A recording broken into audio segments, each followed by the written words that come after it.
خاشه ځوان چا څنګه او د څه په خاطر ووژل او څنګه په لر و بر کې شور جوړ شو. په دې ویډیو کې به تاسو ته د خاشه ځوان د وژل کېدو هغه چیغې او سورې درښیو چې وحشیان یې څنګه وژني.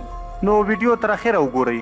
په ټولنیزو رسنیو کې په یوه خپره شوې ویډیو کې ښودل کېږي چې یو شمېر وسلوالو د قندهار محلي ټوکمار نظر محمد چې په خاشه ځوان مشهور او په موټر کې کېنولی لاسونه یې شاته پرې تړلي او په مخ یې په سپېړو وهي. په ویډیو کې د وسلوال غږ اورېدل کېږي او خاشه ځوان ته په مخ سپېړې ورکوي. وسلوال د خاشه ځوان څخه پوښتنه کوي چې په کوم ځای کې نیول شوی یې. هغه ورته په ځواب کې وایي چې کور ته د اختر په رخصتي راغلی وم.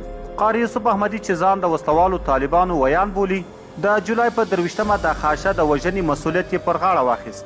نوموړي په خپل ټویټر لیکلي چې خاشه یې د قندهار د 15مې حوزې په سیمه کې وژلی دی، خو امنیتي مسؤلین وایي چې خاشه یې له خپل کور څخه ایستلی او د قندهار په ډن ولسوالۍ کې وژلی دی. د هغه مړه کورنۍ ترلاسه کړی. چارواکي وایي چې د هغه لاسونه تر شا تړل شوي وو او ویل کېږي چې خاشه ځوان یو مهال پولیس هم وو، خو تر ډیرو په خپلو ټوکو او ټکالو مشهور وو او په ټولنیزو رسنیو کې ګڼ شمېر مینوال درلود چې وژل کېده یې ټول خواشینه کړي دي. له افغان چارواکو نیولې تر عادي افغانانو پورې د هغه وژنه او قاتلان غندلي دي.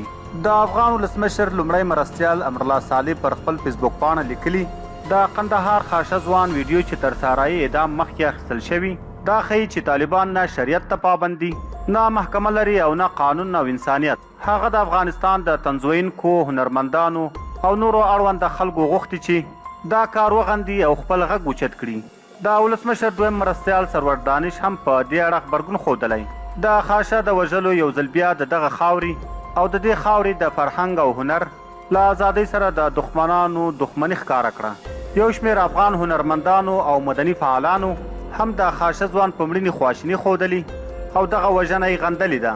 په همدې حال کې د پښتون ژغورنې غورځنګ مشر منظور احمد پښتین هم دغه پیښه غندلي. دا د طالبان لخوا د وژل شوي افغان کمیډین فضل محمد مړی دی. له کله چې د دوحې مذاکراتو پایلې لانجمنې شوي دي نړۍ هم د طالبانو پر ظلمونو چوپه ده. په لومړي مذاکراتو کې د طالبانو د پټنځایونو په هکله هیڅ خبره نه ده شوې. د پښتون افغان په خاوره خو یوه نوې جګړه دوام لري. د پښتون ژغورنې غورځنګ یو بل مخکښ غړی محسن داوړ هم د خاشه په وژل کېدو سخت غبرګون ښودلی. افغان کمیډین نظر محمد وسلوالو طالبانو له خپل کور نه ویستلی او وروسته یې شهید کړی دی. نظر محمد د انسانانو په خولو خندا راوسته، خو طالبانو د شخصیت له وجې پرې نه ښود او شهید یې کړ. وسلوالو طالبانو خپل مرګ وژنې شروع کړي دي او نړۍ یې تماشه کوي. په دې اړه ستاسو نظر څه دی؟ نظر مو په کمنټ کې ضرور شریک کړئ. ویډیو لایک کړئ، شیر یې کړئ او د دغسې تازه او معلوماتي ویډیوګانو دپاره پښتون ټایم چینل همدا اوس سبسکرایب کړئ. تر بلې ویډیو مو په لوی او بخښونکي رب سپارم. د لوی الله په امان.